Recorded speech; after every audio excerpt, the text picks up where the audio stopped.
정종욱 통준위 민간부위원장의 흡수통일 연구팀 발언의 파장이 이어지고 있습니다. 한편 홍영표 통일부 장관 후보자는 인사청문회에서 대북 특사도 검토할 수 있다고 밝혔는데요. 현 정부의 대북 정책을 살펴보면서 답보 상태를 면치 못하고 있는 남북 관계에 필요한 건 무엇인지 고민해 보겠습니다. 경남대 정치외교학과 김근식 교수, 이화여대 북한학과 김석향 교수 자리했습니다. 네, 안녕하십니까? 안녕하세요. 안녕하십니까? 네. 흡수통일 연구팀 발언의 파장이 이어지고 있습니다. 용어를 잘못 선택했다 이런 해명에도 불구하고 파장이 계속되고 있는데 정 부위원장의 발언 어떻게 보셨습니까? 네, 일단은 정확히 좀 확인된 팩트에 의하면 비합의 체제 통일이라는 단어가 이게 정확한 지금 표현입니다. 그러니까 흡수통일이라는 단어를 쓴 건 아닌데 비합의 체제 통일이기 때문에 이제 사실상 내용적으로는 흡수 통일을 의미하고 있고요. 그러나 이제 한 신문에서 일면 톱으로 쓸 정도로 이게 굉장히 심각한 사항인가에 대해서는 저는 조금 의견을 달리하는데 정종욱 부위원장께서 일단 교수 출신의 민간인이시고요. 그다음에 통준이라고 하는 것은 정부의 공식 기구이긴 합니다만 그 민간위원이 들어가 있는 부분이 굉장히 많습니다. 그러니까 민간인들이 또 활동을 하고 있기 때문에 아마도 정종욱 부위원장이 생각할 때는 민간위원 중심으로 각종 TF팀을 만들어가지고 연구 과제들을 이렇게 줄 수 있는 거거든요. 다양한 주제들에 대해서.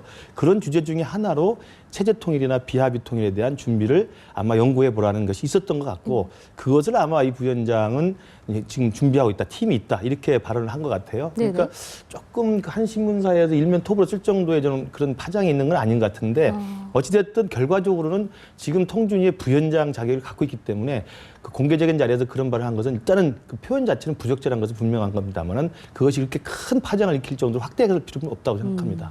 김석향 교수님께서는 어떤 생각이신가요? 저도 그게 동의하게 될 줄 몰랐는데 보통 때는 약간 의견을 달리하는 경우가 많아서 처음 질문에 동의하게 될 줄 몰랐는데 저도 이게 약간 논리의 과장이 있지 않았나. 그러니까 그 신문 기자로서는 이게 기사거리가 되는 것을 일면 톱에 올리는 건 너무나 당연한 일이고 그 기사거리를 만들어내는 욕심도 분명히 있긴 한데 이게 기사로 키워서 지금 현재 우리 상황에 과연 이게 적합한 일인가 하는 의문이 있었어요. 어쨌든 정 부위원장님께서 그런 말씀을 하셨던 건 사실이지만 정확하게 그런 용어를 흡수통일이라는 용어를 쓰신 것도 아니고 또 생각해보면 우리가 합의 통일을 하게 되면 굉장히 좋은 일이긴 한데 만약의 경우에 그게 안 되면 그리고 북한 주민들이 우리가 한국하고 통일을 하겠다라고 선택을 하면 그걸 거부할 수 있는 이유는 하나도 없거든요. 당연히 거기에 따른 준비는 해야 됩니다. 어떤 형태로든. 그래서 그게 무슨 정규팀을 두고 하든 TF팀을 두고 하든 간에 당연히 생각할 수 있는 사안이었는데 마치 이거를 흡수통일을 기획하고 그쪽으로 몰아가는 것처럼 그렇게 조금 논리를 약간 더 연장해서 과장해서 너무 흥분하고 있는 게 아닌가 하는 생각이 들어서 그 점도 좀 아쉽습니다. 저는 정 부위원장님의 말씀도 약간 표현을 조금 더 순화하셨으면 좋았겠다 하는 생각도 있지만 그 기사를 쓴 기자분의 시각도 그렇게까지는 안 쓰셨어도 되지 않을까 하는 생각이 있어서 조금 아쉽긴 합니다. 그렇다면 통일 팀이 이제 정부 있다는 식으로 이제 신문에 나오니까 굉장히 큰 파장인데 정부 조직으로 있는 건 아니거든요. 그러니까 통준위 안에 제 생각컨대는 이제 그런 것들 연구하는 TF팀 정도가 있었을 거고 물론 그것을 밝힌 것 자체는 제가 볼 때 잘한 건 아니라고 생각합니다. 근데 그렇지만 그것이 마치 정부 내 공식적이고 상설적인 흡수통일 준비팀이 있는 것으로 이야기되는 것은 조금 확대 해석이라는 생각이죠. 그러니까 흡수통일에 대비한다는 것이 꼭 흡수통일을 추진한다는 건 아닌데 그 부분에 대한 오해도 있는 것 같죠? 그렇습니다. 사실 모든 형식의 통일은 결과적으로 보면 흡수통일입니다. 그러니까 우리나라라는 게 남북이라는 게 하나로 있다가 갈라져 있기 때문에 이 원심력보다 구심력이 나중에 작동을 하는 것이기 때문에 결국은 한쪽이 한쪽을 흡수하게 되는 게 인류의 역사의 필연적인 결과죠. 그러나 이제 그 흡수 통일을 얼마나 평화적으로 하느냐에 의해서는 말씀하신 합의에 의해서 하는 것이 가장 바람직한 것이라고 볼 수 있습니다. 그렇지만 정부는 합의에 의한 평화적인 통일을 당연히 정책의 목표로 하고 그것을 지향해 가지만 예기치 않은 또 의도치 않은 또 다른 형태의 통일의 방식이 있기 때문에 그것들을 대비하는 건 분명히 또 정부로서 해야 될 일이거든요. 그러니까 공식적으로 정부가 자기가 공개적으로 흡수통일을 지향한다는 이야기를 할 필요는 없지만 흡수통일 또 준비하지 않는 것도 또 문제가 있는 거거든요. 그래서 추구하지는 않지만 대비할 필요가 있다는 면에서는 또 정부가 좀 새겨들 대목이 있다고 생각합니다. 흡수통일에 대비할 필요는 있지만 또 민간 부위원장이라는 직책을 가지신 분이기 때문에 조금 더 발언에 신중했으면 좋았을 것이다. 이렇게 정리를 해볼 수 있을 것 같고요. 그런데 이 흡수통일 개념하면은 북한이 굉장히 민감하게 생각하지 않습니까? 어제 북한이 미사일을 발사를 했는데 저희가 앞서서는 이게 한미 군사훈련과 연관이 있다 이렇게 분석을 했었는데 혹시 흡수통일 발언과 연관이 있을 가능성도 있습니까? 저는 그것 때문에 그러니까 그 정부위원장님의 발언이 나왔기 때문에 미사일을 쐈다고 생각하진 않습니다. 예, 예. 왜냐하면 뭐 준비하는 시간을 계산해 보면 그렇게까지 빨리 움직였을까 하는 의문도 있고요. 또 그 발언이 없었으면 안 쐈을까? 전 쐈을 것 같거든요. 네네. 그러니까 그런 면에서 보면 특별히 그 발언이 이 북한의 행동을 자극했다고 보기는 어렵고 북한 당국이 흡수통일에 대해서 늘 민감하게 반응해 왔던 것 같지만 사실 역사를 이렇게 돌이켜보면 70년대 중반 같은 경우에는 이게 흡수통일을 원하는 예, 북한 예. 당국이 앞장서서 나서서 이게 그러니까 그 박정희 대통령께서 우리가 유엔에 그러니까 남북한이 동시에 유엔에 가입하자고 제안을 했을 때 두 개 조선 책동을 한다고, 그러니까 이 국가를 분열시키려고 네네. 하는 거라고 굉장히 비난을 쏟아냈거든요. 근데 북한 당국이 흡수통일에 대해서 민감하게 반응을 하기 시작한 거는 사실은 동유럽이 이제 변화되면서 특히 동독이 서독에 흡수 통일된 것처럼 보이는 그 시점부터 아주 민감하게 반응을 하는 거고요. 그런 흐름에서 보면 지금 무슨 정부위원장님 무슨 말씀을 하셨기 때문에 갑자기 상황이 뭐 이렇게 됐다기보다는 한 20년 이상 우리가 흡수 당할지도 모른다 하는 그런 두려움의 그 표현이라고 보시는 게 오히려 더 정확할 것 같습니다. 뭐 아직까지는 그렇다면 북한이 흡수통일 발언에 대해서 입장을 내놓지 않은 셈이 되는데 앞으로라도 이 발언에 대한 입장을 내놓을 가능성이 있다고 보십니까? 있을 겁니다. 왜냐하면 이제 지금 말씀하신 대로 흡수통일, 제도통일에 대해서는 북한이 굉장히 알레르기적인 반응을 네네. 보이고 있고 특히 금년 신년사에서도 김정은이 직접 제도통일, 흡수통일을 추구하지 말라 예. 이런 이야기를 분명히 했거든요. 그러니까 지금 남북 대화가 지금 교착된 상태이고 남북 관계가 지금 답보 상태인데 그 답보 상태인 여러 가지 원인 중에 하나가 북한 입장에서 봤을 때는 박근혜 정부가 여전히 흡수통일을 시도하고 있는 게 아니냐라는 의구심을 갖고 있는 거예요. 특히 작년에 통준위가 출범했을 때 통준위를 왜 만들었느냐. 그리고 드레스덴 선언은 왜 드레스덴에서 하느냐. 라는 식의 북한의 그 경계와 의무심이 계속 있거든요. 네. 그래서 북한은 시종일관 박근혜 정부가 자기들을 체제를 흡수하려고 하는 그런 통일의 시도라는 것에 의구심이 있기 때문에 이번에 이제 정정욱 부위원장의 발언은 북한으로서는 아마 때가 되면 남쪽을 비난하거나 남쪽의 어떤 지렛대로서 활용할 때는 분명히 이 부분을 걸고 넘어질 가능성이 분명히 있습니다. 이렇게 말씀하신 것처럼 남북관계에 이게 변수로 작용을 하게 된다면 정 부위원장에 대한 책임론이 더 거세질 것 같은데요. 어떤 식으로 책임을 져야 될까요? 글쎄요. 그거 어떻게 책임져야 될까요? 저는 오히려 이 상황에서 이를 너무 키우는 거는 아니라고 생각합니다. 그러니까 정부위원장님께서 분명히 이게 굉장히 잘한 발언이라고 보기는 어렵지만 어쨌든 발언은 나왔고 거기에 따른 후폭풍이 있는 와중에 해명을 하고 계시잖아요. 적극적으로. 그런데 이게 마치 그분한테 정말 돌이킬 수 없는 무슨 큰 실책을 한 것처럼 이를 키우는 거는 오히려 북한 당국의 입장에서 볼 때 지금 관찰하고 있거든요. 입장을 어떻게 정리를 할 것인가, 어느 정도 이거를 써먹을 수 있을 것인가 하고 관찰하고 있는 상황에서 정 부위원장님한테 우리가 그 언론에서 너무 또 우리 국민들이 너무 이렇게 비난을 붓고 뭐 이게 책임을 져라라는 식으로 여론몰이를 해가면 이게 건이 되는구나 하는 생각을 할 수도 있어서 저는 오히려 그냥 그러니까 해명을 하셨으니까 그리고 그런 게 또 사실이 아니었으니까 그러니까 정확하게 흡수통일 팀이라는 게 공식적으로 있었던 건 아니니까 그런 면에서 이 정도에서 그러니까 짚고 넘어간 걸로 되지 않았나 하는 생각을 저는 개인적으로 하고 있습니다. 그러니까 굳이 더 이를 키워서 빌미를 제공할 필요가 없다라고 지적하셨고 같은 생각이신가요? 저는 이제 물론 그럴 수도 있고요. 또 하나는 이제 사실 오늘자 신문 언론에 이제 보면 이제 그런 부분이 보이는데 한쪽 면에서는 정정욱 부위원장 흡수통일 발언이 기사가 크게 나오고 또 다른 한쪽 면에서는 홍영표 장관 내정자가 북한에 특사를 보낸다는 이야기가 나온단 말이에요. 그러니까 북한 입장에서 볼 때는 과연 그리고 박근혜 정부의 대북 입장의 스탠스가 정확한 메시지가 뭐냐. 한쪽은 대화를 하겠다고 특사를 보낸다는데 한쪽은 흡수통일 준비한다고 그러니까 이제 북한으로서는 잘못된 시그널들을 오해할 수가 있단 말이에요. 그러니까 향후에 남북 관계를 풀어가고자 한다면 그리고 남북 대화를 하고자 한다면 이 기회에 정종욱 부위원장 발언에 대해서는 해명을 지금 하고 있기 때문에 해명을 하되 흡수 통일과 관련된 제도 통일과 관련된 TF팀이라도 있다면 이것은 지금 안 하는 걸로 정리를 좀 해주든지 아니면 적어도 홍영표 장관이 이제 정식 취임을 해서 직무를 하면 통일부 장관의 공식적인 자리에서 우리 정부 내에 그런 조직은 없다라는 것을 다시 한번 좀 명확히 짚어주는 것이 북이 남쪽에서 갖는 어떤 이 메시지 혼선을 좀 막아줄 수 있는 기회는 될 거라고 봅니다. 물론 이제 무슨 거치와 관련해서 사퇴를 하라 이 정도까지 갈 건 아니지만 정리는 한번 해줄 필요 있다고 생각해요. 정부 차원에서 어떤 일관된 신호를 제공할 필요가 있다 이렇게 보시고 계시고 조금만 보완을 한다면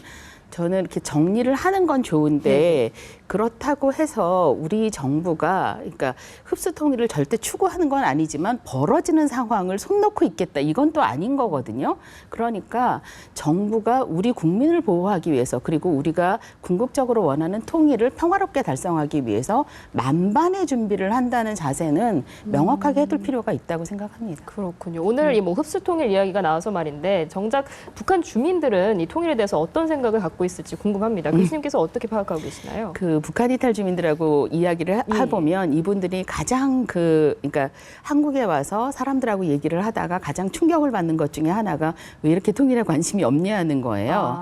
자신들은 정말 통일만 되면 모든 것이 다 이루어질 거라고 생각을 했었다. 그런데 막상 통일 얘기를 꺼내면 여기서는 이렇게 낯설어하는 분위기가 있어서 그 통일 열기가 여기는 너무 낮은 거 아니냐라고 얘기를 하는데 제가 보기엔 어떠냐 하면 그 통일에 대한 열기가 낮은 것보다 원하는 방향이 조금 다른 것 같아요. 네, 그러니까 우리 국민들은 좀 더 평화롭게 안정적으로 우리가 그 통제할 수 있는 상황에 맞추어서 통일이 이루어졌으면 좋겠다고 생각을 하는 거고 북한 주민들은 당장 통일이 이루어졌으면 좋겠다고 생각을 하는 경우가 훨씬 많거든요. 근데 왜 그러냐고 물어보면 통일만 되면 잘 살 것 같은 거예요. 그래서 저 꿈속에서 보이는 것 같은 이 드라마에 나오는 남조선 주민들의 생활을 그런 혜택을 나도 누릴 수 있을 것 같고 적어도 지금 살고 있는 상황이 너무 암담한데 그 상황에서 어떤 변화가 있지 않겠느냐. 그러니까 이쪽으로 가든 저쪽으로 가든 뭔가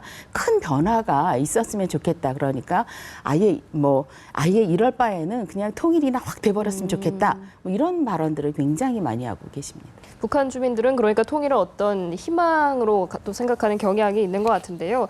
이런 상황에서 통일을 위한 민간재단이 곧 출범을 한다고 하는데 좀 성과를 거둘 수 있을까요? 어떻게 보십니까? 민간재단은 많이 생겨서 좋죠. 왜냐하면 이제 정부 사이드에서 관계를 유지하고 지속시키는 것이 한 축이 있어야 되지만 적어도 통일이라는 것은 남과 북의 구성원들이 결국 마음과 마음을 열어서 같이 하나가 되는 것이기 때문에 민간 베이스에서는 뭐 다양한 많은 단체들이 통일과 관련해서 만들어지고 북한과 교류를 하는 건 좀 바람직하다고 봅니다. 특히 이제 요즘처럼 남북 관계가 이제 공식적인 당국간 차원에서 지금 막혀 있는 상황이기 때문에 이럴 때일수록 이른바 투트랙이라고 그러지 않습니까? 공식 대화는 공식 대화들 하고 또 민간 차원의 접촉이나 교류와 지원들은 지속적으로 확대하는 것이 좋기 때문에 의미가 있다고 보고요. 특히 이제 최근에 이야기되는 이 통일과 나눔재단이라는 것은 사실은 제가 보건대는 참여하는 몇몇의 인사들을 보면 한쪽으로 치우치지 않은 분들입니다. 그러니까 대부분 지금 대북단체나 통일단체들이 탈북자를 중심으로 한 대북단체는 뭐 완전히 또 어떻게 보면 우리 사회의 한쪽 극단적인 모습을 보여주고 있고 또 이쪽에 진보 진영에서 통일지원단체, 통일운동단체 보면 또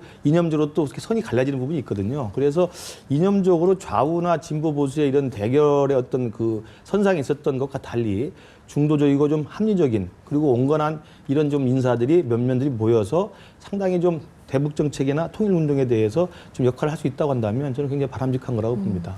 말씀하신 대로 어느 한쪽에 치우치지 않은 민간 재단이기 때문에 좀 기대를 걸어볼 만한 것 같습니다. 다음 주제로 넘어가 볼 텐데요. 앞서 교수님께서도 지적을 해주셨듯이 홍영표 통일부 장관 후보자가 대북 특사도 검토할 수 있다라고 인사청문회에서 밝혔습니다. 이 대북 특사 어떻게 봐야 될까요? 지금 이제 금년 들어서 대통령도 이야기를 하고 있고 김정은 스스로도 이야기를 하는 것처럼 대화를 하겠다는 게 지금 남북의 공식 입장입니다. 입장인데 대화를 하겠다는 의지 있지만 대화가 지금 손을 마주치지 못하고 지금 만나지 못하고 있는 것이어서 이런 상황에서 사실은 특사라고 하는 그 어떤 그 접촉이 좀 사실 효율적일 수가 있어요. 그러니까 기존의 남북 관계도 보면 남북이 꽉 막혔을 때 북한의 입장을 들어보고 우리 입장을 정확히 전달하기 위해서는 적어도 상당한 권한과 신뢰를 가진 특사가 북에 가거나 좀 북한 특사가 남쪽에 와서 속내 이야기를 좀 주고받는 그런 접촉이 좀 필요한데 그런 의미에서 본다면 홍영표 내정자가 특사 파견을 검토한다는 이야기는 저는 긍정적인 신호라고 봅니다. 그래서 뭐 그것을 대통령이 결심을 해야 되겠습니다만은 특사를 통해서 남북 간의 지금 교착된 상태를 좀 돌파할 수 있는 그런 계기 그런 또 모멘트를 만드는 것은 저는 좋은 접근법이라고 생각합니다.